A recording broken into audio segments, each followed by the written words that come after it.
La Vape sans tête, épisode 7, c'est parti, bonjour à tous. Aujourd'hui, je vais vous faire un bref retour. Je vais essayer de cadrer ça sur une dizaine de minutes de l'émission Cache Investigation, émission donc qui a été diffusée sur France 2 le 7 octobre dernier et qui avait pour thème l'industrie du tabac, la grande manipulation. Alors pour ceux qui ne connaîtraient pas la marque de fabrique de cette émission, dont c'est la troisième année qu'elle nous gratifie de ces reportages très intéressants. C'est d'abord des diverses thématiques qui ont toujours trait de près ou de loin avec le monde de l'argent, du fric. Et cette année, c'est l'industrie du tabac qui est...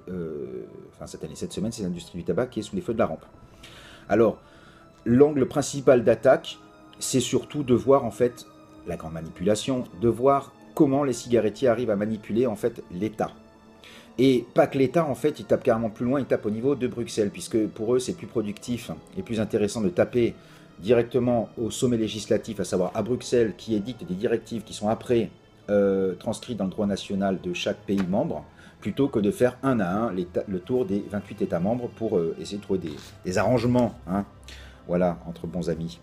Donc, voilà, alors le reportage se déroule comme suit, il y a un bref historique. On a notre Élise Lucet nationale qui est très efficace, qui est toujours aussi hargneuse, qui lâche rien, qui a vraiment un style intéressant, quoi, qui dérange. Hein, c'est vraiment un poil à gratte. C'est une emmerdeuse cette fille, il faut dire ce qui est. En tout cas pour les gens qu'elle interviewe, c'est une emmerdeuse. Et tant mieux pour nous, en tout cas tant mieux pour les gens qui regardent son émission, parce qu'on voit que c'est pas les interviews de complaisance type Michel Drucker, Michel Denisot, machin, Antoine Decaune, salut, ça va, quelle est votre actualité? Non, elle, c'est une emmerdeuse. Et qu'elle continue comme ça surtout. Élise Lucet va chez Philippe Maurice en France, interview un communicant et en lui présentant un document interne qui a fuité, un document interne de Philippe Maurice où il y a tout un tas d'éléments. Et en fait, elle va lui mettre le nez dans le caca sur chacun des éléments. Au premier rang desquels, donc, le fichage des eurodéputés. Chaque député européen est fiché selon ses préférences, alors pas sexuelles ni politiques, mais ses préférences, à savoir s'il est pro ou anti-tabac, s'il est neutre. Alors pour les pro-tabac, on vise leur qualité, pour les anti-tabac, on vise les problématiques à cibler par rapport à eux, la surveillance qu'il faut faire, etc. Et pour les gens neutres, en fait, quel moyen de les rallier à votre cause? Du genre en manque d'exposition médiatique, ou que sais-je, enfin des renseignements qui disent comment faire éventuellement basculer une personne sur votre avis. Voilà, à l'intention des lobbyistes. Information à l'intention des lobbyistes. Ensuite, bon, l'industrie du tabac, donc on a bien compris qu'en fait, on a bien compris aussi que ce sont des moyens, et ça c'est la deuxième chose sur laquelle l'émission s'étend, l'industrie du tabac en fait a des moyens pour édicter directement à Bruxelles, à l'Union Européenne, ses lois. Et elle explique comment elle le fait, par le biais des amendements. C'est-à-dire que, je ne sais pas si c'est le terme exact pour l'Union Européenne, hein, mais disons qu'il y a des directives, donc des lois européennes, des projets qui sont discutés et débattus donc, au Parlement européen, et les cigarettiers envoient leurs lobbyistes remettre des textes de leurs juristes avec directement des amendements visant la rectification, les modifications de certains points du projet de loi, évidemment à leur avantage, pour les filer sur le bureau de l'eurodéputé, afin donc que l'eurodéputé n'ait plus qu'à signer, et après à déposer ça donc, au bureau de séance, afin que l'amendement soit voté. Mais ils font pas ça que pour un, ils font ça pour les 700 et quelques eurodéputés. Évidemment, c'est comme ça qu'on se retrouve à avoir des textes ultra favorables, enfin quoi, ultra, faut pas exagérer non plus, mais en tout cas des textes qui se sont révélés être défavorables à la e-cigarette, sous l'impulsion unique des eurodéputés. Parce qu'on ne viendra pas me vendre que c'est les eurodéputés qui se sont dit comme ça subitement, ah, il faut qu'on fasse moins de 10 ml, ah, il faut qu'on interdise la pub autour donc, de la cigarette électronique, etc. Non, les cigarettiers ont édicté toutes les lois qui sont, enfin tous ces points qui sont préjudiciables à l'épanouissement de l'industrie de la cigarette électronique, uniquement dans le but de préserver leur industrie à eux. Voilà, et on nous explique comment ça fonctionnait. Alors on s'en doutait déjà, hein, mais là disons qu'on a vu très clairement qu'on comprend mieux pourquoi à la virgule près, certains textes aussi préjudiciables à la cigarette électronique ont réussi à passer. Voilà. Après, l'émission revient aussi en longueur sur les lobbyistes, savoir comment ils fonctionnent, leur réseau d'influence. On voit vraiment qu'ils sont comme le poison, hein, ils s'instillent dans tous les rouages du législatif européen, et on voit avec quelle maestria ils œuvrent dans l'ombre, c'est vraiment hallucinant. On comprend aussi comment ils ont une telle efficacité. La question, je me l'étais posée en fait, mais j'aurais dû réfléchir un peu plus. En tout cas, l'émission a levé cette interrogation. comment ils arrivent à être aussi bien introduits auprès donc, des cabinets, des ministres, des commissaires, auprès des députés européens, de leur entourage, etc. Ben, parce que ce sont des gens qui sont issus du sérail. Ce sont des gens qui sont issus de la fonction publique, qui étaient eux-mêmes avant à ce type de poste ou de responsabilité. Une fois qu'ils ont fini leur mandat politique ou leur mandat tout court, ou qu'ils veulent changer un peu d'orientation, sortir du public pour entrer dans le privé, hop, les cigarettiers les embauchent. Ben oui, ils ont déjà un réseau d'influence, ils se connaissent, ils vont pouvoir aller démarcher eux-mêmes ceux qui les avaient démarchés au préalable. Enfin, vous comprenez que voilà, c'est d'une logique folle. Et enfin, je serais à leur place, je pense que c'est comme ça qu'il faudrait que je fasse si j'étais sans scrupule et que voilà, bon, enfin. Voilà. C'est pas étonnant, mais c'est choquant de le voir comme ça. Enfin, je reviendrai sur les points choquants plus tard. Après, l'émission elle revient aussi donc sur les histoires de conflits d'intérêts, notamment par l'illustration donc de deux choses assez intéressantes. La première, c'est l'histoire entre Monsieur Dalli, à l'époque commissaire européen donc à la santé, entre guillemets ministre de la santé européenne, et le président de la Commission européenne, Manuel Barroso, qui a viré le premier sans ménagement pour des soupçons de corruption qui portaient sur lui après une enquête bâclée de l'OLAF, l'Office européen de machin, enfin bon. Grosso modo, Bali, lève les bras au ciel et secoue son derrière. Pour ceux qui ont des enfants, ils comprendront. Donc, Monsieur Dalli a été viré par le président de la Commission européenne parce que donc il y avait des soupçons de corruption sur lui. Mais dans la réalité des faits, il y a même ses opposants politiques se rallient à une thèse qui voudrait que ce soit les cigarettiers qui l'ont foutu dehors parce qu'il avait des projets, et il s'était annoncé comme le chantre de la lutte anti-tabac. Il avait des projets donc de mettre en place une réglementation très lourde à l'encontre des cigarettiers. Éjecté, viré, salut, au revoir. Alors oui, on comprend que c'est parce qu'il y avait des intérêts financiers en jeu par l'Union européenne qui est financée en grande partie ou de façon très conséquente par les cigarettiers, et que si Dalli mettait son nez dedans, ça allait être préjudiciable au budget européen, blablabla. Bla bla. Enfin bon, voilà, conflit d'intérêts merveilleux. Et ensuite donc aussi, il y a une partie que j'ai trouvée magique. C'est la déontologue de l'Assemblée nationale, donc c'est une bonne femme qui a pour mission, qui a des fonctions assez honorifiques parce qu'elle a peu de pouvoir, mais elle est censée un petit peu réguler et intervenir, reprendre les députés français de l'Assemblée nationale s'il y a des manquements à l'éthique, à la morale, parce qu'ils doivent défendre l'intérêt commun sans privilégier les intérêts privés, etc. Et donc à ce moment-là, voilà. Et cette déontologue, le journaliste lui a mis un peu le nez dans le caca parce que donc on a appris qu'elle travaillait dans un cabinet d'avocats dans le privé, grand cabinet d'avocats américain, qui a pour principal client des cigarettiers. Voilà. Donc en fait, elle est censée reprendre ou intervenir auprès de députés qui pourraient montrer une certaine connivence avec les cigarettiers, et d'un autre côté, vous avez compris, voilà. C'est tout. Dernier aspect de l'émission qui est traité vers le dernier quart d'heure, c'est le financement de l'État français. Ouais, c'est le financement hors les taxes, j'entends, hors la taxe sur les paquets de clopes. Qui en fait consiste à des enveloppes versées au budget de l'État directement, selon des accords dont on ne connaît pas le contenu. Voilà.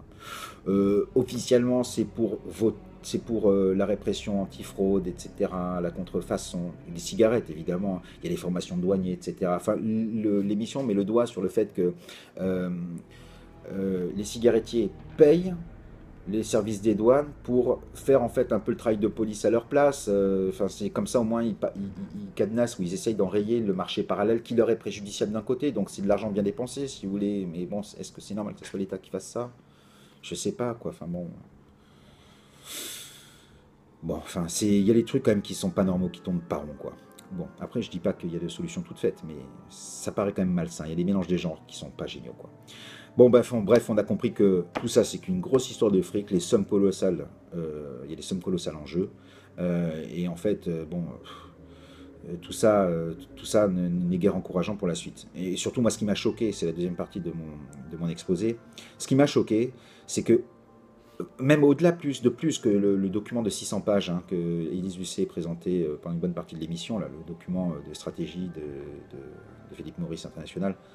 Moi, ce qui me choque, c'est surtout donc que les cigarettiers, les lobbyistes passent leur temps à Bruxelles. On parlait dans l'émission que depuis 2011, plus de 170 personnes donc travaillaient quotidiennement dans le Parlement européen, des lobbyistes, pour intervenir auprès des députés européens. 170 personnes à temps plein.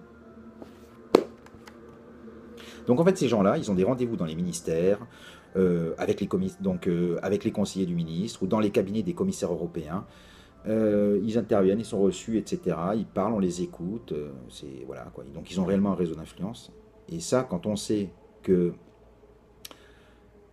qu'on dénigre les associations des vapoteurs qui, eux, se battent donc pour être reçus, qui se battent de façon totalement déconnectée de toute logique financière, pour la santé, pour défendre leur santé, voilà, c'est formidable. Formidable. Euh, Chose choquante aussi, c'est la politique de recrutement des lobbyistes, hein, je vous en ai parlé, hein, c'est le fait que ce sont des gens qui sont issus du sérail, etc. Euh, je m'en doutais pas, hein. C'est peut-être ma naïveté et ma candeur qui me fait que je sois choqué sur cette question, mais c'est c'est redoutablement efficace. Et cette politique de recrutement des lobbyistes me porte à croire que malheureusement c'est peine perdue, hein. Là, je vois pas comment, en tout cas du point de vue de la ICIG, on puisse arriver un jour à avoir gain de cause, parce qu'il s'est tellement puissant, tellement bien huilé, tellement mis en place depuis longtemps, avec des réseaux d'influence à tous les niveaux, le fric qui doit circuler, etc., que je vois pas nous comment, avec nos crayons, nos claviers et nos petites banderoles, on va arriver à faire quelque chose. Surtout quand on voit la mobilisation qu'il y a autour de la FVI, enfin, vous avez compris, quoi.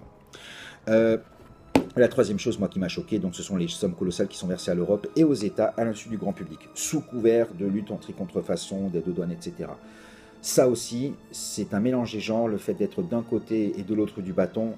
Voilà quoi. C'est comment imaginer une seule seconde qu'il n'y ait pas de conflit d'intérêt. Comment imaginer une seule seconde que l'argent que versent les cigarettiers à l'Union européenne ou aux États, c'est uniquement pour ces prétextes-là et jamais en fait pour servir leur intérêt direct.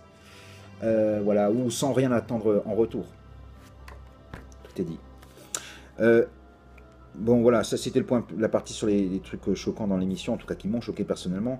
Du point de vue de la vapote dans l'émission, il n'y a que dalle, hein. Le mot n'est même pas prononcé. Ici, liquide, vapotage, EFVI, tout ça, c'est pas du tout abordé, même pas prononcé, ni même suggéré. Il n'y a rien sur les vapoteurs. Dommage parce que je trouve que l'angle économique santé, justement, parce que bon, l'émission se veut toucher à la maille, l'angle économique santé, il aurait été intéressant à aborder, sans traiter nécessairement dans le détail de l'EFVI. Alors justement, aborder le FVI, même à minima, ça aurait été un angle quand même raccord avec l'influence dans l'ombre des cigarettiers sur le Parlement européen. Ça, c'est dommage. Ouais, excusez-moi, c'est mes notes, hein, parce que j'ai un peu bossé. Voilà. Bref, c'est dommage. Là, il y avait vraiment quelque chose à faire. Bon, l'émission aussi, hein, de manière générale, hein, mais j'en reviendrai un petit peu dans les critiques. Non, j'en parle pas. Attendez, je, je le note, hein, histoire de ne pas l'oublier. Voilà. Alors, ensuite, j'aimerais faire une petite aparté, un peu longue, sur Marisol Touraine, notre cher ministre de la Santé. Mon Dieu, va chez un orthodontiste, Marisol, s'il te plaît. Marisol Touraine, donc, on nous la présente, l'émission nous la présente comme la va-t-en-guerre contre l'industrie du tabac. Euh, voilà, machin, la pauvre femme contre ces colosses. Bon, pour les gens qui gravitent autour de l'ICIG, hein, les gens un peu comme vous, qui êtes renseigné sur la question, vous avez compris que bon, c'est pas du tout en fait la femme aussi faible, etc., qu'on nous présente, qu'elle est réellement. J'en suis persuadé, moi, à titre personnel, quand on relit ses positions et déclarations tièdes et mielleuses, et l'amalgame qu'elle fait entre le tabac et l'ICIG, hein, il n'y a qu'à voir son plan anti-tabac, les conneries qu'elle nous a mis dedans, ça montre bien soit qu'elle est très mal conseillée, soit qu'elle n'y comprend rien à titre personnel, ou alors qu'elle essaye de ménager la chèvre et le chou, elle veut faire un truc un peu anti-tabac, mais c'est une contrepartie que lui a demandé l'industrie du tabac pour essayer, eux, de quand même de préserver leurs intérêts, vu quand même que l'ICIG est en train de, quand même, de leur faire perdre pas mal de fric, hein. On a parlé là dernièrement de entre moins 7 et moins 8% de fumeurs, hein. Faites le calcul sur une année, combien vous dépensiez en cigarettes. Calculez que je crois 80 ou 85% de l'argent, donc c'était des taxes pour l'État, le reste pour les cigarettiers. L'un comme l'autre, ça leur fait un trou dans le portefeuille, hein. Après, on nous a présenté aussi l'initiative de Marisol Touraine sur le paquet neutre, en lui disant c'est formidable, extraordinaire, etc. Machin, ça a été lancé en Australie, ça marche bien. Moi, j'ai pas lu les mêmes retours, hein, sur l'initiative australienne. A priori, il n'y aurait pas eu d'endiguation en fait du phénomène. Donc là, il faudra voir un petit peu ce qu'il en est. En tout cas, ce qui est certain, c'est que les cigarettiers ont déjà décidé d'attaquer cette mesure en justice pour expropriation de la marque. Je peux les comprendre aussi, hein, c'est de leur intérêt, hein. Et ils réclameraient 20 milliards d'euros, ni plus ni moins, donc à l'État français, qui va payer. Je vous laisse vous faire votre réponse vous-même. Indice, hein, c'est soit les fumeurs ou soit les fumeurs, hein, ou alors les fumeurs. ou peut-être l'État, ou le contribuable, ou les fumeurs contribuables, fonctionnaires qui travaillent dans l'État. Enfin bon, dans tous les cas, on va payer. Parce que là-dessus, j'ai mal à penser que les juridictions ne donnent pas raison donc, aux cigarettiers. Hein. Ils ont un produit qu'ils font eux-mêmes, etc. On leur dit, vous verrez votre marque, on vous mettez une ligne comme ça en bas, juste pour dire quel est votre produit. Tout le reste, on met que des images de morts, de cancéreux, etc. Attendez, oh. Je peux comprendre, du point de vue économique, aussi la démarche des cigarettiers. Ensuite, moi je trouve que globalement, Marisol Touraine, en fait, ne serait-ce que par rapport en tout cas à son pack anti-tabac là, qu'elle nous a vendu là, ces derniers jours, bah, elle s'y prend comme un manche. Hein. Mais je me demande en fait si en même temps elle en a réellement le choix. Je pense que grosso modo, elle veut essayer de ménager la chèvre le chou, comme je vous le disais tout à l'heure, et d'essayer d'endormir les masses en faisant croire que sa démarche n'est uniquement mue que par une volonté d'agir sur l'aspect sanitaire. Alors qu'au final, c'est l'argent hein, qui dicte sa loi. Donc c'est pour ça qu'on en arrive à des compromis mielleux, des positions tièdes. C'est des, voilà, ce sont comme je vous le disais tout à l'heure, des dispositions qui sont prises pour contraindre les cigarettiers à faire certaines choses, mais en contrepartie, on tape un peu sur la e-cig, etc. Alors que bon, voilà, et là j'en viens à la deuxième chose en fait qui me gêne, c'est que par rapport à son truc, hein, c'est-à-dire très bien, elle tape sur les cigarettiers, sur la e-cig, ok, très bien. Quelle solution, quelles alternatives elle propose? Parce que moi, aujourd'hui, à ma connaissance, hein, quoique peut-être je me trompe, mais il n'y a rien. Plutôt que de sauter sur l'occasion pour, en arrêtant de stigmatiser les fumeurs en disant c'est de votre faute, vous manquez de volonté ou machin, pourquoi on leur propose pas une réelle alternative? Parce que les patchs, les gommes à mâcher, et l'acupuncture et ces merdes, on sait très bien que ça marche pas. Hein. Voilà, sinon les gens qui veulent réellement sortir du tabac seraient réellement sortis, n'auraient pas rechuté. Hein. Donc là, il n'y a rien, il n'y a que des mesures anti-tabac, voilà, et qui vont être payées par les fumeurs, voilà, qui sont de bonnes vaches à lait depuis des décennies, et ça continuera comme ça.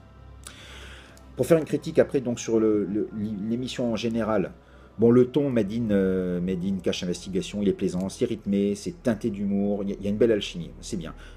Par contre, il y a certains raccourcis qui sont faits, qui sont un peu faciles, et des lacunes. Bon, les lacunes, moi évidemment j'aurais bien aimé l'ICIG, mais je trouve que les premières lacunes en fait c'était qui parlaient pas des liens économiques aussi avec l'industrie de la pharmacie, des liens aussi parce que par rapport au tabac, hein, parce que si aujourd'hui c'est pas enfin réduire le problème du tabac à simplement au problème des cigarettiers, c'est examiner le problème par le petit bout de la lorgnette. Il y a aussi les buralistes qui rentrent dans l'affaire, il y a les pharmaciens qui eux avaient le monopole pour les produits nicotinés. Hors cigarette, voilà quoi, il y a d'autres aspects économiques et c'est dommage que l'émission ne soit pas venue dessus. Après, il manquait également l'aspect fiscal de la cigarette. Moi, j'aurais bien aimé aussi voir un petit peu le poids de la cigarette dans l'économie française euh, et européenne, mais du point de vue du contribuable. Quelle est l'incidence de l'arrêt d'un fumeur sur les rentrées fiscales? Ça se calcule, hein, ça doit être assez simple. Hein, je pense que c'était pas compliqué à trouver ce type d'information. Mais partant de là, après, on aurait pu voir en fait les incidences. Parce que d'un côté, l'État peut pas non plus dire on arrête le tabac définitivement, ou en tout cas mettre réellement des politiques ultra restrictives par rapport au tabac, parce que ça le pénaliserait du point de vue des rentrées fiscales. Donc c'est un juste équilibre à trouver. Il ne peut pas augmenter trop fort non plus la taxation, parce que sinon après ça risquerait justement de pénaliser aussi ses rentrées fiscales. C'est pour ça que d'année en année, tout le temps, un petit peu, un petit peu, un petit peu, un petit peu, un petit peu, un petit peu, pour les vieux fumeurs, enfin vieux, je suis pas, voilà, mais pour les anciens fumeurs ou les gens qui ont commencé à fumer tôt, moi j'ai fumé pendant presque 20 ans, même 25 ans. J'ai commencé à fumer, le paquet de cigarettes, il était à moins de 10 francs. Moins de 10 francs. Donc 10 francs, c'est 1,50 €. Aujourd'hui, je crois que le paquet de clopes, c'est 6 euros. Donc ça fait déjà 4 fois plus. Et je vous parle de ça dans les années 90. Hein. Voilà, voilà, voilà. Euh, Et puis après, donc, la partie, alors moi, c'est sous forme de critique, en fait, il y a une chose aussi qui peut froisser les gens, mais qui, moi, en fait, m'a pas plus choqué que ça, en fait, parce que si on y réfléchit bien, c'est une donnée aussi comme une autre. Bon, c'est vrai que le caractère lié à la mort avec le tabac, c'est fait morbide, et cette question pouvait en choquer certains, mais c'est vrai la question de l'âge parfait pour mourir. Alors, on interviewait le représentant d'un cabinet d'audit, ou je sais pas quoi, un enquêteur, je ne sais plus où, qui expliquait donc qu'ils avaient calculé l'âge idéal pour mourir, mais pour le gouvernement. C'est-à-dire que le cigarettier, lui, on s'en fout en fait. Hein. Lui, pour l'âge idéal pour un fumeur de mourir, c'est le plus tard possible, histoire qu'il fume le plus possible. Par contre, pour le gouvernement, il y avait rentré en considération le fait qu'il y avait les retraites à payer, tout ça, machin, donc il y avait un âge, je crois que c'est autour de la cinquantaine. Hein. En fait, l'idée, c'est que la personne ait cotisé le plus longtemps possible avant de pouvoir jouir de sa retraite. Ouais, c'est morbide, c'est un peu dégueulasse. Et ça, c'est du point de vue de la critique de l'émission, je trouve qu'ils ont trop insisté sur le fait que c'était dégueulasse. Ouais, mais bon, c'est une donnée statistique qui, dans un business plan, doit être étudiée. On ne peut pas être cigarettier ou gouvernement et éluder ce type de questions. Alors sûr, c'est pas génial de l'étaler sur la place publique, et remarque qu'ils l'ont jamais fait, c'est l'émission qui le fait. Mais est-ce qu'on peut le reprocher d'avoir ce type de calcul? euh, Je sais pas. Voilà, bon écoutez, c'est terminé donc pour cette émission qui devait faire 10 minutes, qui en fait déjà 20. Euh, je vous rappelle que donc les liens vers l'émission, le replay de France 2 sont à retrouver dans le descriptif sous la vidéo. Ça durera le temps que ça durera. Je ne sais pas combien de temps le France 2 va laisser cette vidéo en ligne, enfin on verra bien. Abonnez-vous à la chaîne et discutons ensemble donc de vos avis sur l'émission. N'oubliez pas le Twitter si vous voulez interagir en direct au quotidien avec la chaîne. Et puis bah, pour terminer, comme d'habitude, vapez bien, vapez sain. Salut à tous.